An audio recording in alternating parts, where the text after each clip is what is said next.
So, good afternoon.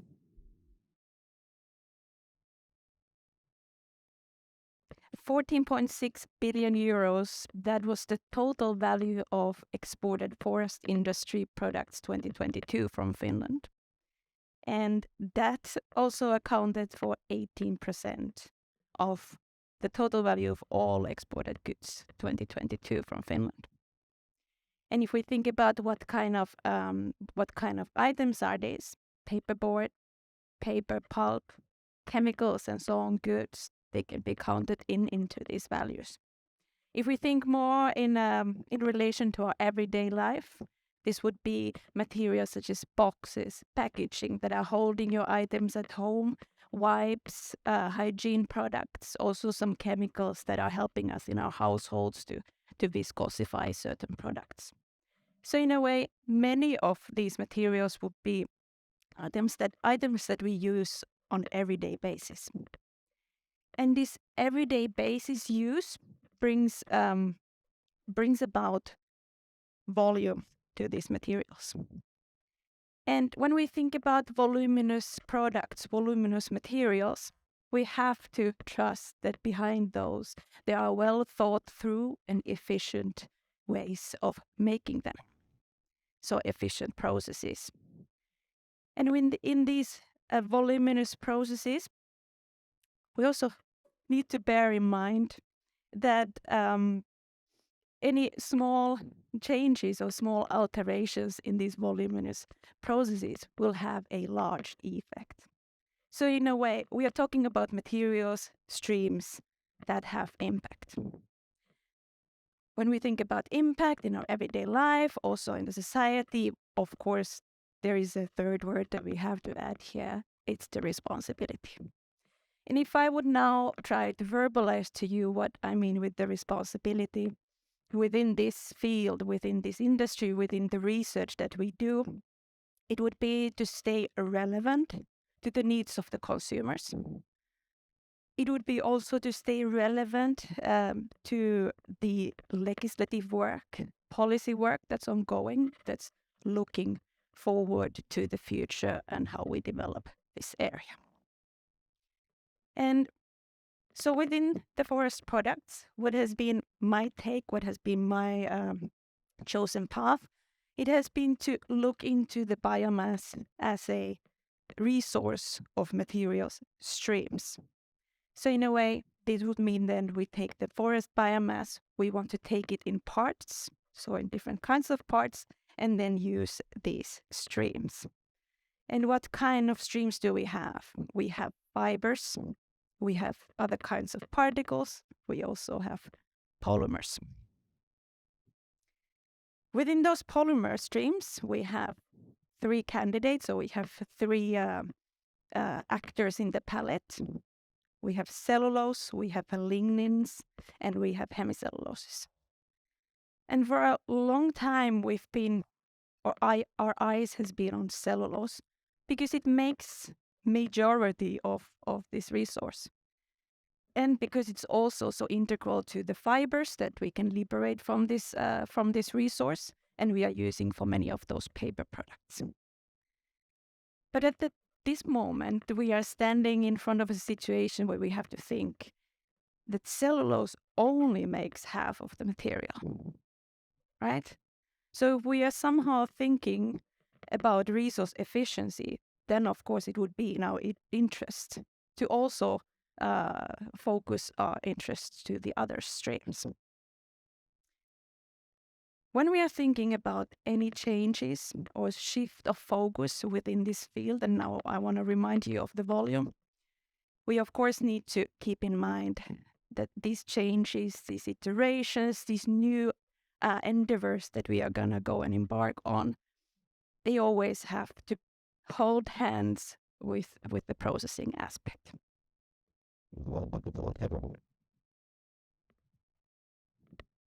So I would like to give you a little view on the utilization of the hemicellulose fraction, because this has been something that has been of interest to me.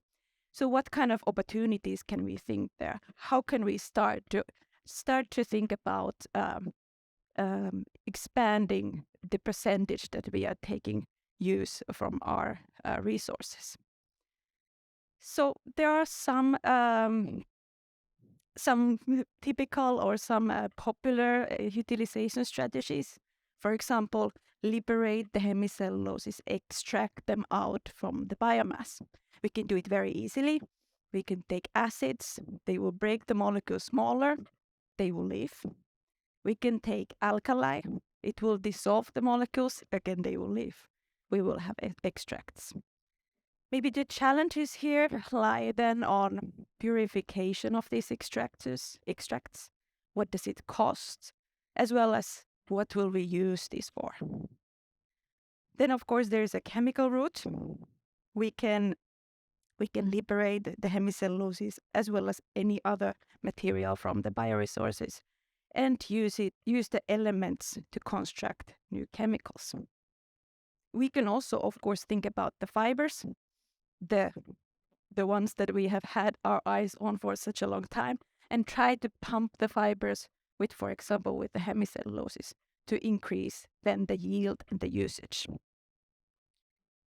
For me here in this context, I've been quite interested in polymers, so in the hemicelluloses as polymers. And when we think about the polymers, they have a couple of or quite many interesting properties, but many of their intriguing properties relate to how they are in solvents, what kind of properties and what kind of a volume and what kind of a conformation do they take in solvents. So with all polymers as well as with the wood polymers, we can think about, for example, solubility. Are these molecules soluble? Are they insoluble? As well as how this solubility can be controlled with respect to pH, with respect to temperature, how does it change? If we get wild and we want to make it more complicated, we can even introduce not only one of the polymers, but take another polymer, yeah?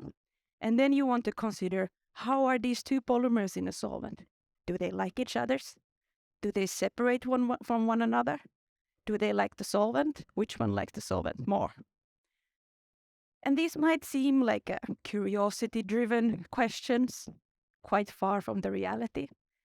However, when we think about the processes and this industry, we are very often dealing with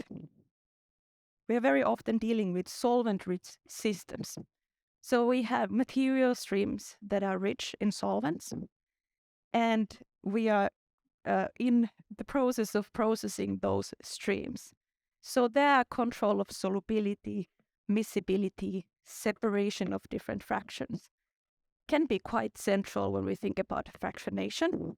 So in fractionation, we want to separate two fractions, or we are thinking about recovery. So we want to keep one.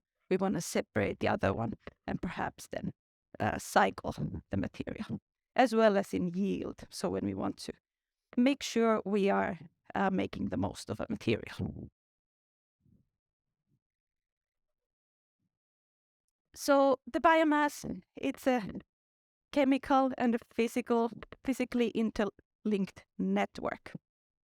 And if we stand in front of that challenge that we want to take it in part, so we want to fractionate it, we want to release these precious material streams, then all those details and knowledge of the details of the structure of the biomass, forest biomass, becomes very relevant.